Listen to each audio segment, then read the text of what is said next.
Thank you everyone for joining us today. I greatly appreciate your time today. So this is the registration session for the BFA and the BMS program. So thank you again for joining us today. If you have any questions, you're welcome to jump in and ask while we're doing the presentation, or if you want to hold off until the end, we will have time for lots of questions if needed. So without further ado, let's get into it. So I want to start by acknowledging that we are located and presenting to you from the ancestral, unceded, and traditional land of the Syilx Okanagan people. So I've lived on this land my entire life. Grew up not really aware of any of the injustices being done to the Indigenous people or that had been happening with Indigenous people throughout Canada's history. So I can recall being in university and so suddenly learning more about residential schools and things like that. So just want to take the time to acknowledge this, and you'll probably get very familiar with land acknowledgements because they are important. So I like to always think about what this land has given me and what I should be grateful for when I do these land acknowledgements. My name is Jessica Beck.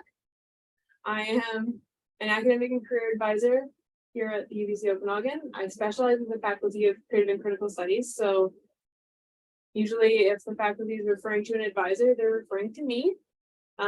We are a centralized advising office though, and there are currently 7 other advisors, hopefully soon to be 8 other advisors. We are just hiring a new staff person.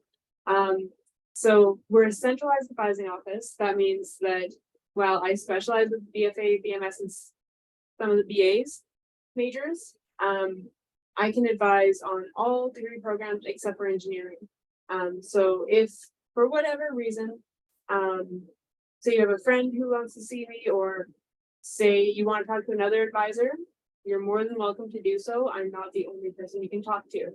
Alicia Ramage is one of our other advisors, and I'll let you introduce yourself. Hi everyone, so I'm Alicia. I'm a generalist. I don't have specialization. I'm one of the newer members to our team. As you can tell, I'm sure from this accent, I'm not from Canada. So if you feeling a little bit like scared about coming somewhere new, don't worry. I totally get that feeling and where it's coming from.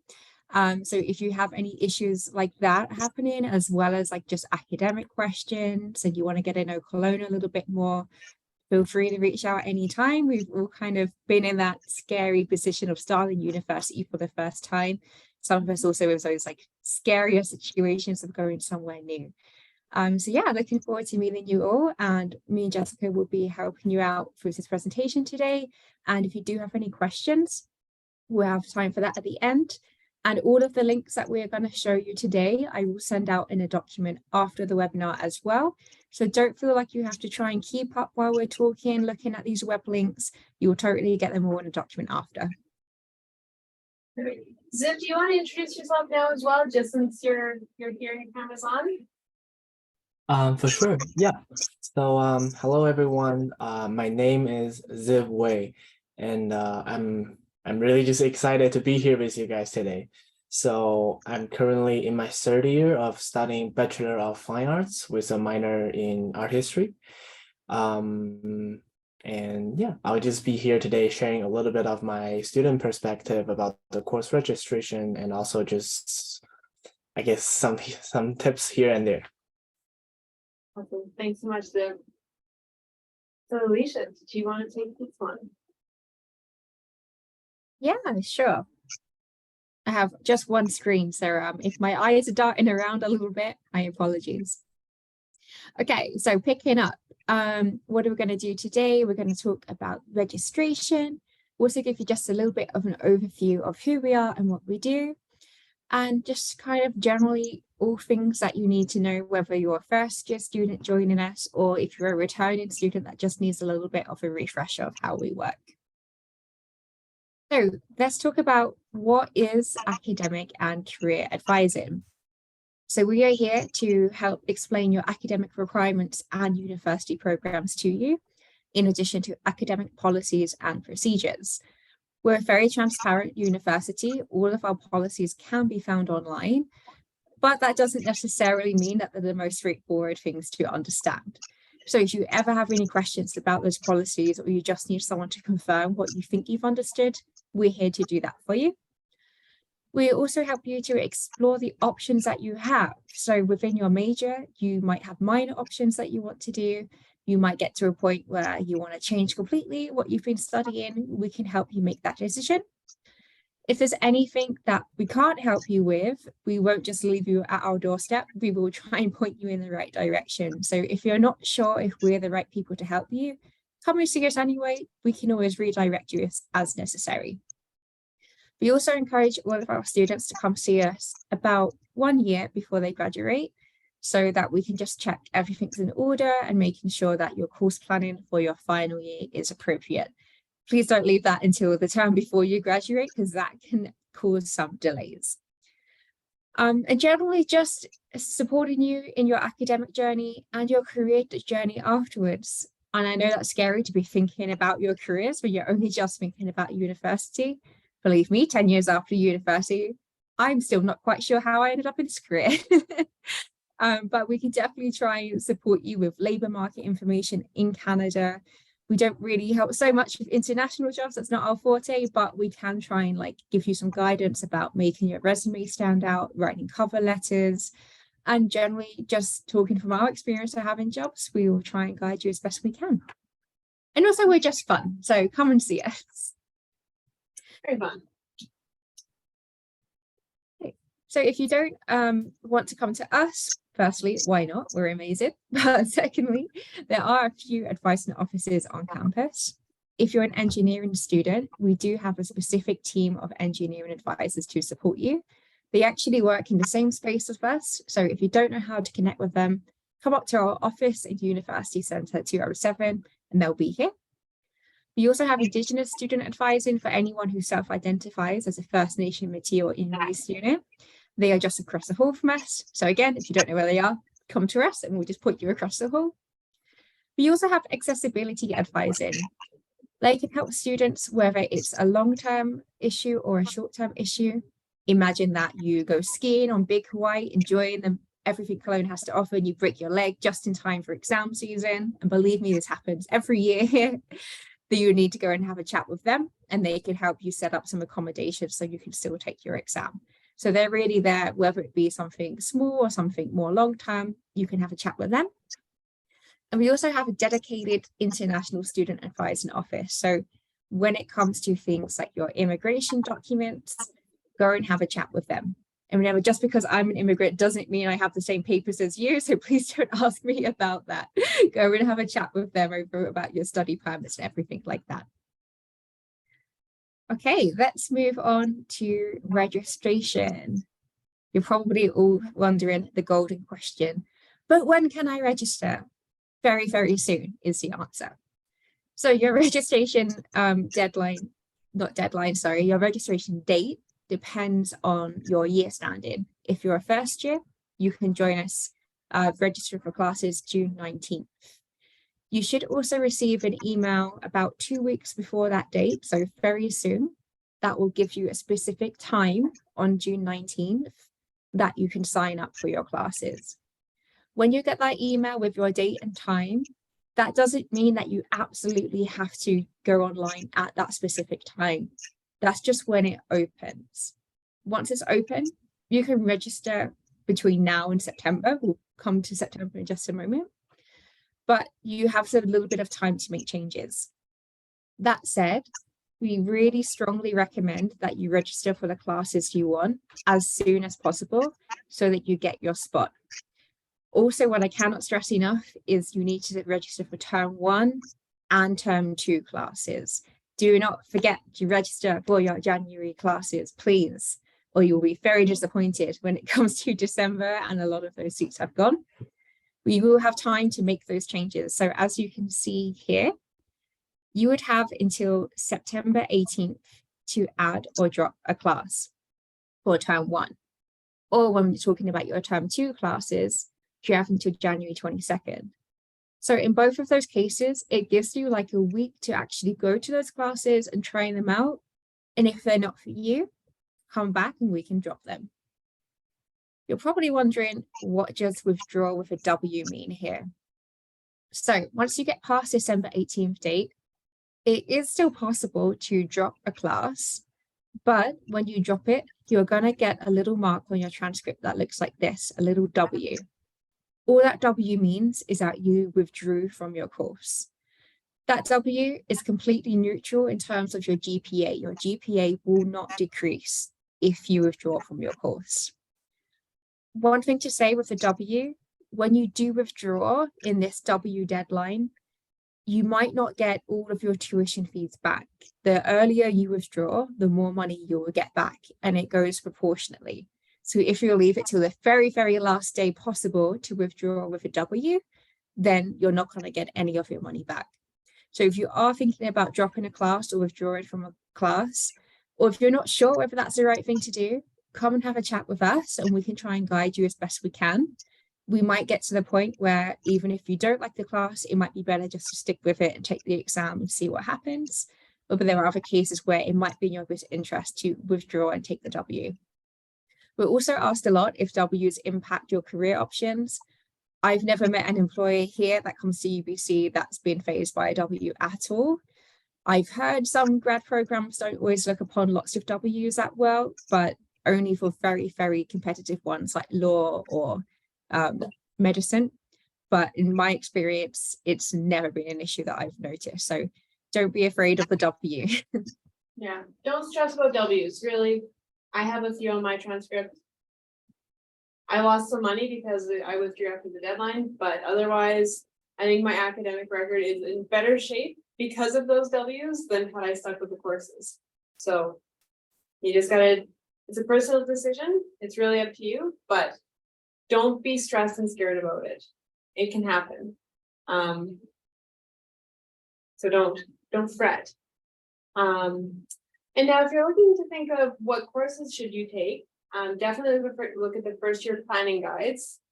So our first year planning guides were created based off of what is in the academic calendar, which you can also use. We've just kind of taken what's in the academic calendar and split it into a little bit easier to digest format, to make it really easy to understand what kind of courses you should be taking in your first year. With the BFA and the BMS, you do have a fair number of prescribed courses in your first year, so not as much room for electives as in some other degrees. So just follow along with the first year advising guides. Sometimes the terms are a little bit mixed up. Like I noticed last year, I think one of the courses in the BMS guide was listed in term 2, but it was really in term 1 or vice versa. So whatever's in the course schedule, like we work with the faculty to ensure that we're putting these out in the correct order, but if any last minute changes happened, these were already published. So sometimes they have little whoopsies like that, but for the most part, if it's a course listed, you do need that course. So you can also use, like I said, the academic calendar. You can even use Degree Navigator, which is a tool that you have access to on your Student Service Center account, so your SSC account. We use a lot of acronyms here, so you'll see SSC or Degree Navigator. We usually use DN or Academic Calendar AC. So if you have any questions about Degree Navigator and how to use it, we do have tutorials on how to use it. It's a very user-friendly platform, very straightforward. That's how we do our jobs basically, is with Degree Navigator. So if it's in Degree Navigator, it's been programmed in the academic calendar. So Zen has approved, because everything in Degree Navigator has been programmed based off of what is in the calendar. The calendar is basically your rule book for the university. And we've referred to it a couple times already, but it really is your rule book for the university, to put it in short. It's can be a little wordy, a little vague at times. I call it calendarese, because sometimes it's like its own language, because it is a legal document. So if you have any questions about what you're seeing in the academic calendar, what rules, policies, like Alicia said, come and see us. We can explain everything to you. We're not masters in the academic calendar, but I personally have been using it for the last 17 years of my life, pretty much, because I was a student here and then took a brief break away from the university and then jumped in as an employee. So I'm very well versed, and a lot of our team is, so that's what we can help with. Here's a screenshot of Degree Navigator, what you will see. This is for the BMS degree. So this just shows you how it looks. So it lists what the requirement is, whether or not you've completed it. If you're currently registered anything, like the CALT course, the CALT 100 is currently in progress. So anything with a CIP or in bold, that course is currently in progress. And then how many courses you're missing. So once you complete a course, it shows up as completed. If you're registered in the course, you're currently doing it. Anything missing, you have to complete. So when you're thinking of, when you're starting to build your worklist and register for your courses, things to consider, how many credits do you need to have to receive student loans or other funding sources? If you're living in housing, how many credits do you need? If you're here on a study permit, how many credits do you need? Typically, for all three of those things, you need to be registered in at least 9 credits per term at minimum. In order to complete your degree in 4 years, and the first year planning guide kind of shows this, we recommend that you complete 5 courses per term. And that's so that you can complete your degree in the 4 years. But that's not the end all be all. So when you're thinking about course load, think about how many courses are you comfortable with? Are you working? Are you volunteering? Are you commuting? And are you okay with taking more than 4 years? I personally, when I was a student, I found that 4 courses per term was my sweet spot because I was working and commuting and doing all the things and having a life. So I graduated in 5 years. Sometimes you can do 4 courses per term and then pick up summer courses and you can still graduate in 4 years. So it really is up to you. UBC's motto is Tuum Est. That means it's yours or it is up to you. So really, it's your choice. Do what feels right for you. Don't feel that you're pressured to finish up in 4 years and be gone. It really is up to you, and enjoy the ride. Like, university is a fun, crazy, stressful, wild ride. So do what you got to do to enjoy it. Now the fun stuff. How do I register? So there's handy work YouTube videos on how to create a work list, which a work list is basically a practice timetable. If you create a work list, I always recommend make more than one. And with the BFA and BMS, you really don't have to, because your courses are very prescribed in your first year. Not a ton of room for electives. I think you have a couple of electives in BMS for first year, but for BFA, English and creative writing are kind of your electives, or you can push those off till next year.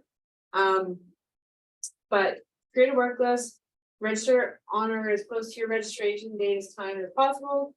And then if you do create a work list, fun fact, there's a little button when your registration opens that you hit that says register all. And if there's seats available and you meet all the criteria, you're registered. You will see the courses in the schedule for BMF and BFA and BMS, sorry, have restricted seats. Read the restriction because they're typically restricted to you. So don't panic, they're for you. So I know it says register early and for both terms.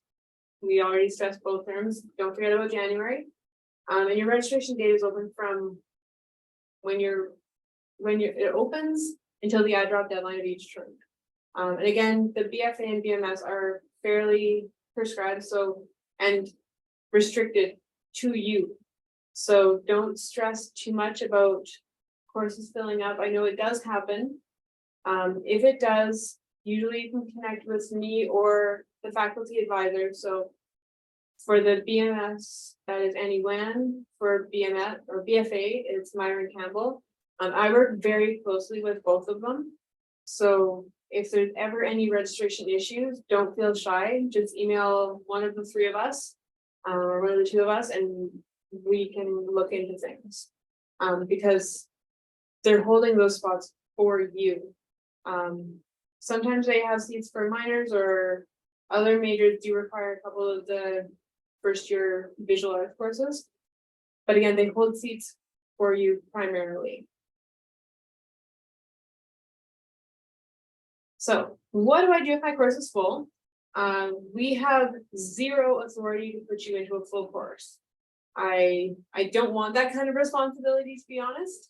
I think with some of the more popular visa courses, there is a wait list. I think like visa 106 and 108, there's usually a wait list because those are required courses for more than just the BFA and BMS. It's also the major in creative writing, minor in visual arts, and blah. So look for a wait list. Keep a really close eye on the schedule. If it's a visa or like a media studies course and it's full, connect with me. I can't put you in, but I can always reach out to Myron or Annie if needed to say, hey, this student needed to get into this class. It's already full. Because as the specialist with SCCS, I get the pleasure of kicking students out of classes when BFA and BMS students need them. So it has happened, and if they miscalculate the number of students that they anticipate need the course, because there are some students who, maybe they were first year student last year, but they didn't take one of the first year requirements, and now they're trying to do it again, or need to do it again, or need to do it. So things happen, but just connect with me, Myron or Annie. Myron and Annie work very closely with their students.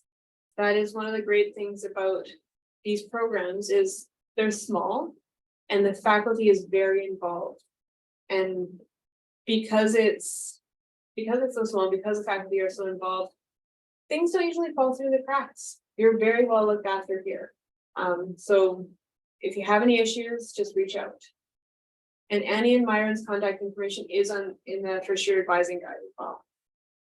So another reason to look in the first year advising guide.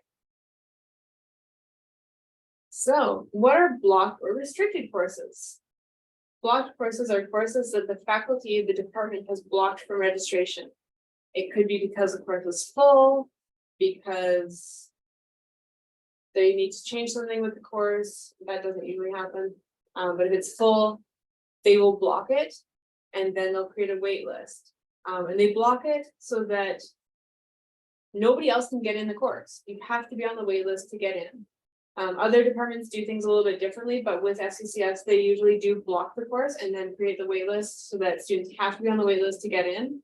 And then the faculty or department moves you from the wait list to the lecture as you become available. Restricted courses, you'll see that a lot because they're restricted to you.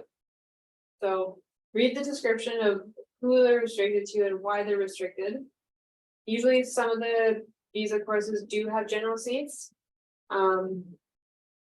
But they're really the ones that are needed for multiple programs.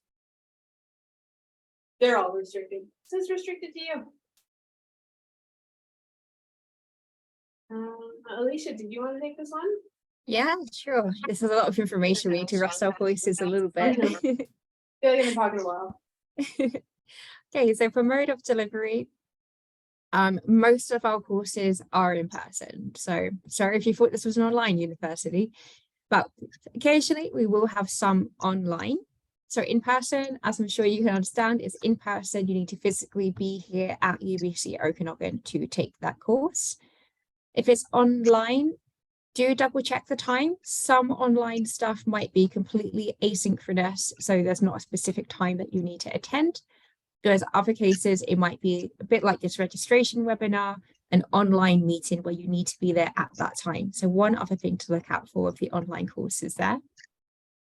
If you have a hybrid course, I actually don't know if we have any of these coming up in the winter term, but if you do have a hybrid course, This is where there's going to be a mixture of mandatory in-person activities and online. So be careful with the hybrid. If you're hoping for it to all be online, there's probably going to be some kind of in-person element. You could always message the professor of that course if you're not quite sure what the expectations are there. But as I say, I don't think there are too many hybrid options. There may also be some that come up as multi-access, where there is a choice of online or in-person, but again, these are quite limited. So do keep an eye on this if you're hoping for any online options, but be aware that generally speaking, most of our courses are in person. Okay, prerequisites and co-requisites, a little bit different. So a prerequisite is a course that must be finished before you can take another course. If you're not sure if the course you want to register in requires the prerequisite, lucky for you, it will tell you on the Student Service Center underneath the description, like you can see in the screenshot. There may be some courses that also have co-requisites.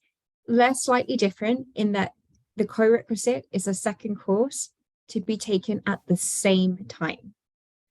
Very occasionally, if you haven't met the prerequisite for, let's say, a term 2 class, but the prerequisite course is only available in term 2, you may be able to request that you take the prerequisite along with that class, but it's not always a guarantee.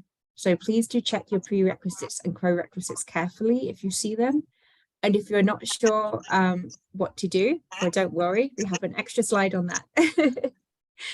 So some of you might be wondering about transfer credit, particularly those of you that come through IB, AP, or A-level courses. Transfer credit can be applied in 2 ways. You might get specific credit. Specific credit is when we recognize that what you've studied is almost 110% equivalent to a course that we have here.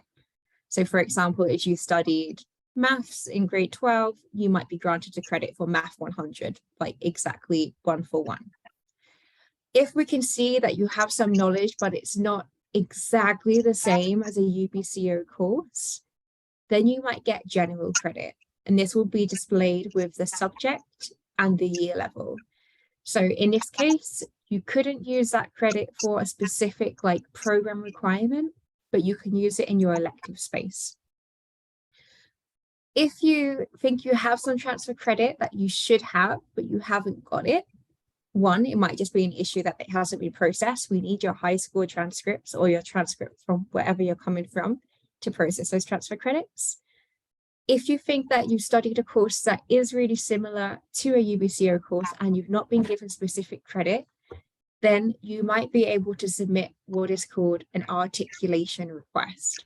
This is where one of our lucky advisors will get to assess the syllabus of the course that you've taken, and we will decide if it is similar enough to be granted credit.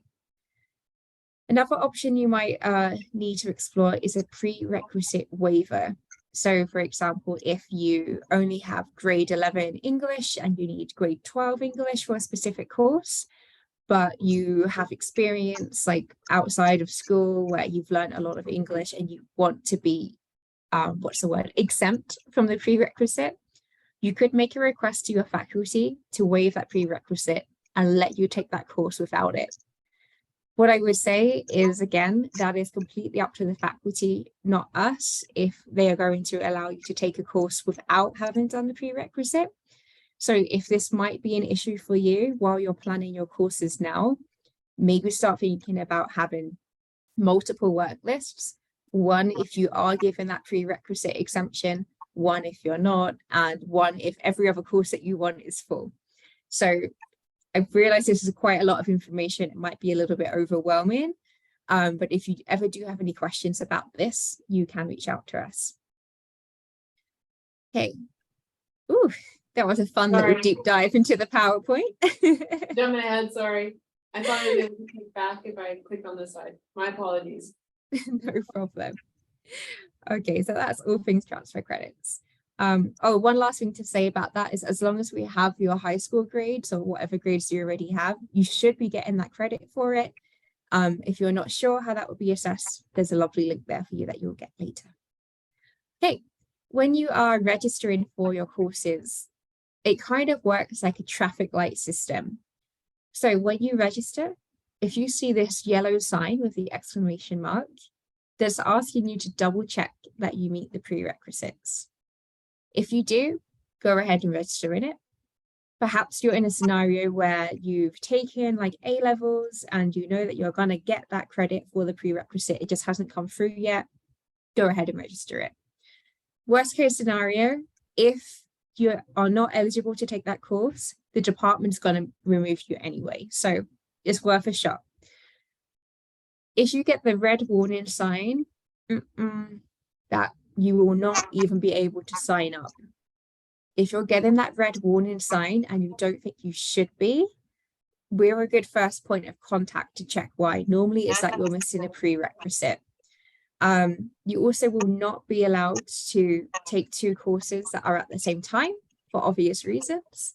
If there is just a tiny overlap, like 15 minutes, you might be allowed to. That would be a conversation to have with us or with the department or faculty. But generally speaking, if it says that red warning, it won't even be possible to add your name. Okay. So some other information you might want to know is financial information regarding your courses. Sure, you know by now, our tuition fee is based on a per credit structure. As advisors, we do not have any access to your financial information for very obvious reasons. That's not our business. So if you do have any questions about finances, have a chat with Student Finance and Record Services. So you have their email address and phone number there. And their website will also cover a lot of frequently asked questions, such as how the withdrawal refunds work. So do check that out. So to kind of recap, why should you come to us? Because we're super fun, or we think we are. If you see anything in your degree navigator or on your transcripts that doesn't look great, come and chat with us. Sometimes degree navigator is just a really simple fix. Other times it might mean that there's something that's gone wrong in the course planning. So it's definitely worth taking the time to connect with us about that. If you want to chat about your career paths, come and chat with us. And if you're considering making any big changes, like changing your program, changing campus, but why would you want to do that when Cologne is so lovely and hot right now? Come and have a chat with us and we can give you a bit more advice around your options there. And generally, we advise students just to come and check in with us throughout the year to make sure everything is on track and ready to go. If you are having issues with your course planning, please do keep in mind that we cannot add students to courses that are full. We do not have that authority. But if you need to come and chat about like alternative courses or other ways of getting that credit, come and chat with us. We can do within our limited powers around course planning.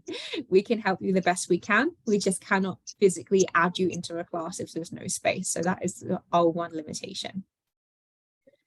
Okay, And now you're probably wondering. Substitution, we may have to check with the faculty to make sure that this course can be used for this requirement, right?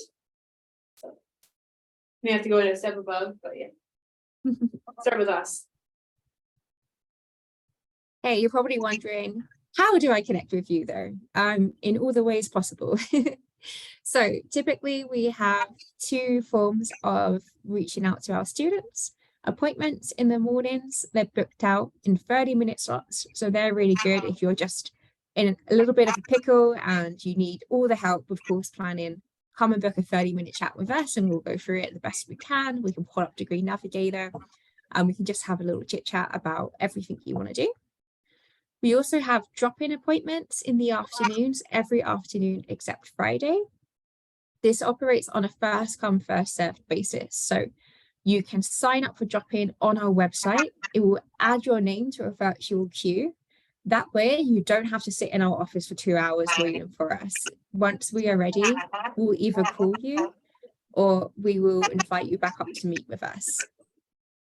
What I would say during peak periods, so registration, June, very, very soon, about mid-June to mid-July, September and January, we switched to an all-day drop-in model just because that's when students need to see us with time urgent queries. So if you're having issues with your registration and you're struggling to get a hold of us, this is a good time to try and use that all-day drop-in to connect with us. What I would say, sometimes when you go on that website to use the drop-in, it might say that the virtual line is shut.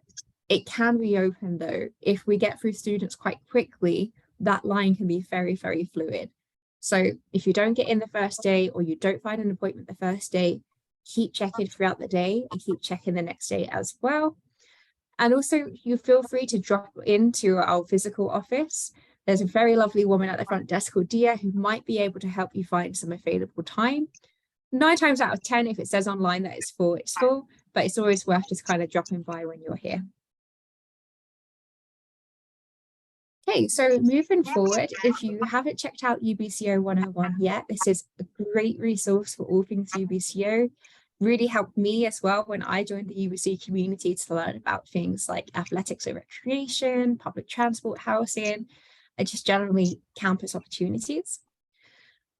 Connect with us as well. Like if you are having some issues now with your course planning and it's not clear what you want to take, what you need to take, come and reach out to us. We are here year round. The only time we're not working is public holidays. So we will be here unless it's Christmas Day, basically. And lastly, we really want you to get excited. It's incredible that you've made it into UBC. It's such a very well-established and reputable university in Canada and globally. So well done on making it in. That's the hard part out the way. Many more things to come. And the programs that you got into are small, so think of how competitive it was for you to get in. Be very proud of your accomplishment because you're here. So congratulations. Anyway, I'm going to stop talking because I realize how old I am when I talk to students, and people don't think I'm young and cool anymore as I rapidly approach 30 years of age. So we're going to hand it back to Sam, who's got a lot more experience to share with you all. Thank you, Elish. Thank you, Jessica, again as well. So yeah, should I just dive right in, I guess? So again, I'm currently in my third year of studying Bachelor of Fine Arts, also with a minor in art history. And yeah, some of you might already know me a little bit from the emails as the international peer representing the Faculty of Creative and Critical Studies this year. You know, it's just been an amazing experience. I've created the videos, the interviews. I hope you like it and know a little bit more about our faculty and campus. So today I just want to share my experience studying in UBC and offer a tip or two on the course registration. And to begin with, I just really want to talk about the VICU, which is Visual Arts Course Union. It's an important student club of the both BFA and BMS student. It's very small and it's a student-run association, but it organizes events like Art on the Line, and it also raises funds and graduation for the graduation show and summer student trip.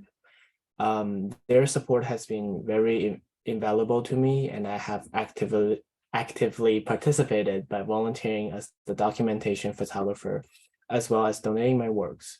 So, you know, join the clubs. I've met many like-minded individuals and find people who want to collect my art. So I'm super grateful for that. And yeah, in terms of the course registration, the most important thing I personally want to tell myself back in the first year is about the time. Like, first of all, be aware of the time zone, the start date, the end date, which, you know, is the deadline, are normally in the Pacific time zone. So make sure you're on top of it just to not miss any opportunities. And second of all, there are a lot of tools like Jessica mentioned and Alicia mentioned earlier that will make your life a lot easier. Personally, I use the timetable tool as well as the degree navigator tool most. They have been very helpful for me to choose all my courses. And also, by the way, if you're enrolled in Bachelor of Fine Arts like me, there's another cool tip that you only need a few more classes to get a minor in art history. And Jessica actually helped me with this back in, I think, 2021. So thank you again, Jessica, for that. I'm really glad that I can just make 2 degrees out essentially through this one bachelor study. So yeah, I guess just keep it in mind for the future. You'll you'll be surprised what you can accomplish during your time here at UBC. And the second thing I want to say is actually, I want to emphasize the importance of do your own research. From my unique perspective, which have seen both students and advisors experience, I can't stress enough how valuable it is to do your own research before asking the questions. Like we have thousands of students, but only a handful of advisors. So if you can find the answers to the simple questions, it will save everyone's time and energy. So really take advantage of the first year planning guide, as well as the frequently asked question page. They can all be found in our academic advising official website. And the other thing about doing your own research is actually through the process, you get to train your own ability to find reliable information, which I think is another super important skill to acquire for your own university life. And of course, if you still have questions after that, don't be shy, ask it out.